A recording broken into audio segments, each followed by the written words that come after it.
こそが三島平八じゃ。 So I guess to start this off, why did you lie to us? How is Heihachi coming back from the dead? And what made you want to bring Heihachi back as the third DLC character for Tekken 8? 嘘をついたつもりはなくて。He didn't mean to lie or anything about that. It was, Tekken 7, really focused on the story arc between Heihachi and his son Kazuya. And so we really wanted to show that kind of final conclusion. And he seemed to die at that point, right?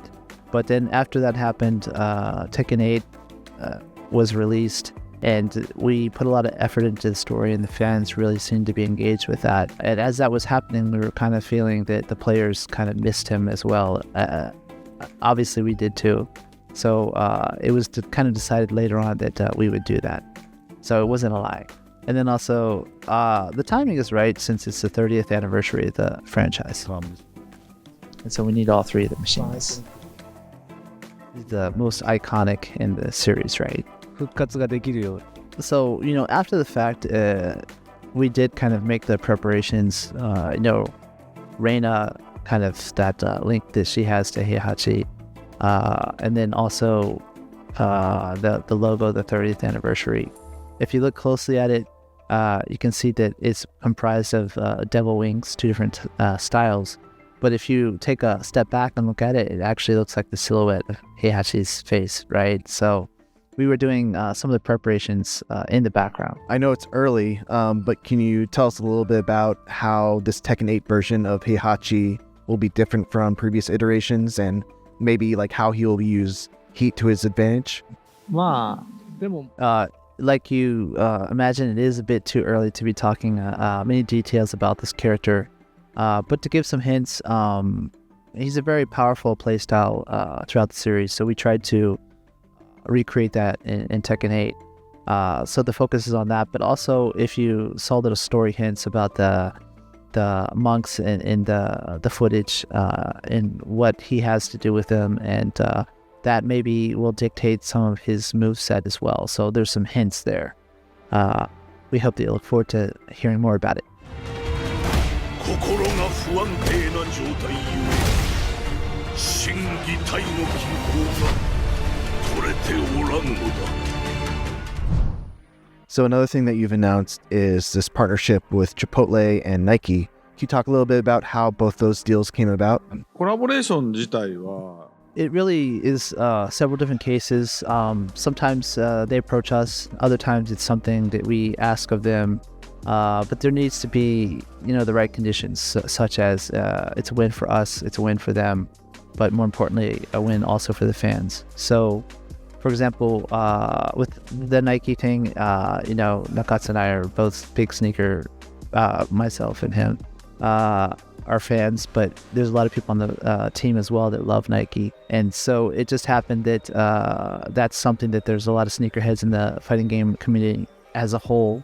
And then also on the Nike side, we found out they really knew about Kazuya's being a sneakerhead, and we had a lot of fighting game fans on the Nike side. So it was a win-win for everyone. And then also, like Chipotle as well, they've been supporting the fighting game community. It's a good match with gamers and their franchises.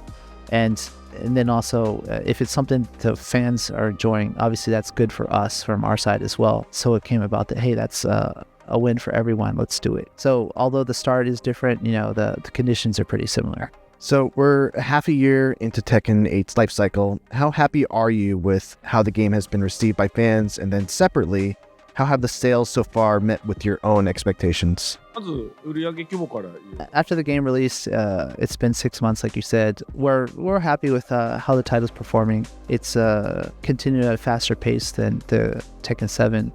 Also considering that compared to the other fighting game titles, we haven't done the previous generation of hardware. It's only on the current generation. So that considered as well, I think it's doing well. And then also from the community's perspective, the game's been released and it was supported a lot by new players. Some of the People who've been with the series for a long time, they voice some concerns, etc. at the beginning, but those opinions change over the time. We've noticed during tournaments progressing, etc. People have more time with the game. Even the more advanced players kind of got a handle on it, and so their opinion has seemed to change in the past 3 months. And I would add the same. We had to make a brand new game. It had to feel like a proper installment. So Nakatsu and his team really changed the game system a lot and really clarified the key concepts of the characters and their strengths and weaknesses. And also, we did an update recently that addressed some of the things that the older players didn't like, maybe enhancing some of the defensive options, etc. So I think the game's really in a good place currently. Many of the core mechanics of Tekken 8 have changed since the game was first revealed. Like specifically, I remember how the heat mechanics worked a little bit differently when I first saw it. Now that you've had 6 months since release and have heard feedback from both casual players and top-level pros, do you envision any more sweeping changes to the core systems in Tekken 8, or even some new additions? そうですね、最初にやっぱりヒート Like you said, we've made some changes to the heat system after release. The reasoning being that although the concept was clear and we felt we achieved it, that it was very fun to be on the offense and to open up your opponent and to be able to do damage, etc.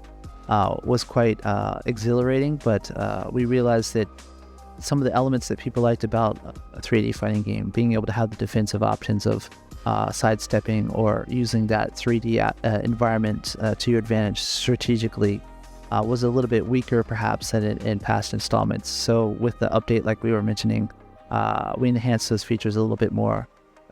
So we currently think that the game is in a good place, and there are no further, we've already announced this to the player base as a whole, but we don't plan on making any sweeping changes to the game system itself. We plan on proceeding with this, although we'll continue to be fixing bugs and things like that. And also, like we talked about today, more about the product as a whole, adding new features or making quality of life improvements, trying to make it the best Tekken we can, since it is, after all, the 30th anniversary of the series.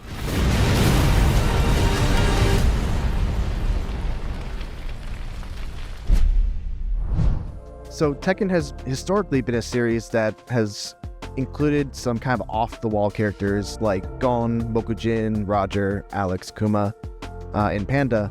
Since Tekken 6, though, it's only really been Kuma and Panda representing that kind of character archetype. Do you think Tekken as a series has largely outgrown those types of characters, or is there a chance that we could see those characters come back? いや元々のテック So the strategy, the thinking behind the franchise hasn't changed. It's not like we're intentionally removing those characters per se. But if you really take a close look at how they were back in those iterations, it was more of like they were, we call them compatible characters in Japanese, which means like the moveset is another character and it's just the skin is different, right? So there are many of those characters in the past, not just the animals that you mentioned. And over the series, we've tried to flesh them out and to do away with that portion. So making sure that each of the characters are unique. So even if you have Kuma and Panda, their moves might be slightly different, or the rage arts or whatever. They're their own unique character. So that was the main thinking behind that. And it wasn't intentional that the other characters are not making an appearance. That said, in order to get everyone's favorites and then also include characters like that, we'd have to have a roster of like 60-some characters, which just isn't viable from a launch. And then also for the player base to learn how to play against that number of characters is a lot. So we wouldn't say they're not going to make an appearance ever again. That's just the current state. So guest characters have been an important trend in fighting games, and Tekken obviously no stranger to them. What are your thoughts in general of having guest characters in your games, and do they come with any sort of unique challenges that maybe the average Tekken fan might not think about, as just from the perspective of a fan? ありますね。There is some things that maybe are behind the scenes that most people won't notice, that there's got to be a variety of conditions that align. we want that particular character in our game? Is the start. Does that IP owner want their property in our game? And then maybe both say, yeah, that's awesome, but there's then timing. Like for our franchise, when do we want that character to appear? And for them, maybe they're like, no, we have plans, we can't have it until later, or we have plans that are coming later, so it has to be like right now. And then the fans want to see that in the game. So there's a variety of conditions that have to occur before all this can work out to be in the game. And then I was just mentioning that even if that happens, which is the hard part, right? And then if you're using like a famous character that has a well-known actor attached to it, and their schedule is insane, and you have to be able to find time to get them into the studio to record voice lines and things like that. So there's so many obstacles that have to be overcome for that to happen. So it is quite a challenge.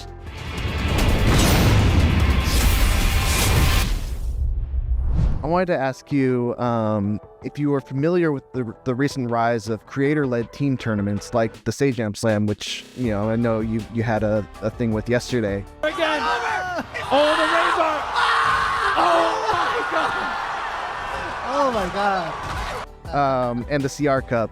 Have you checked any of these out? And what do you think of the team format of having teams that are led by professional players, but then the teams themselves are mostly made up of non-FGC streamers, YouTubers, and other content creators?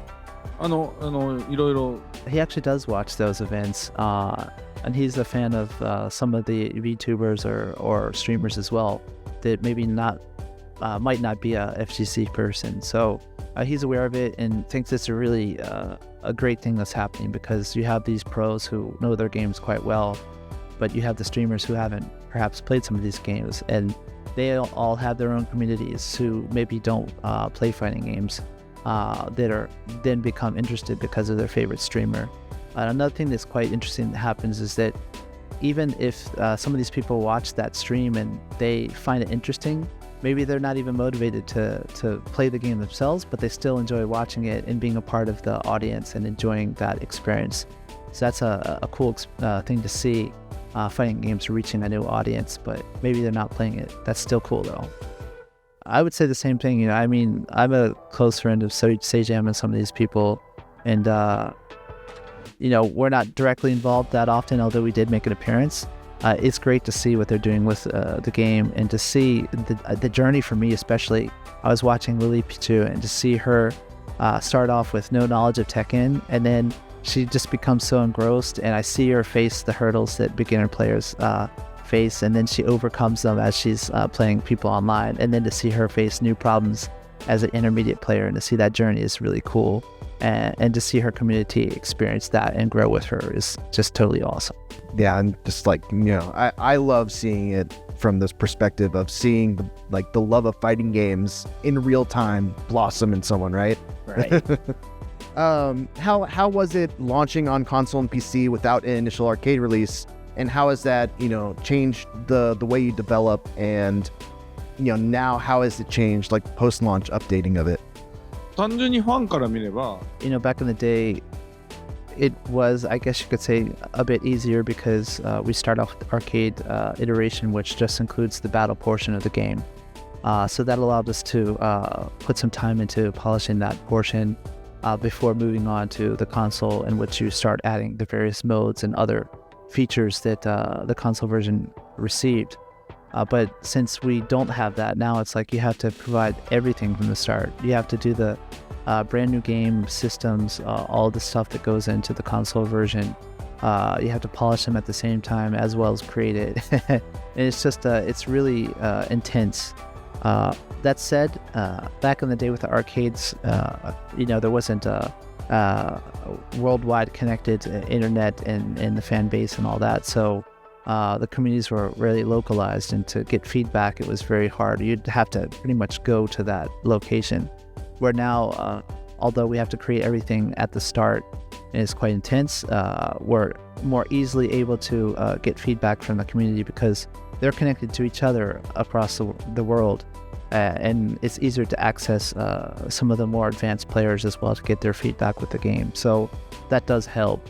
So there are the challenges and drawbacks, and then also the feedback. It's easier to get, but you're kind of like overwhelmed by it, because before you're looking at just the battle portion for the arcade, but when we released Tekken 8 without an arcade version, you're getting feedback about the balance of the game, the brand new system, some kind of characters, maybe one of the features of the game that there's so much that encompasses that it's quite difficult to sift through it and then decide what do you prioritize, because we can't do all of it at once, right?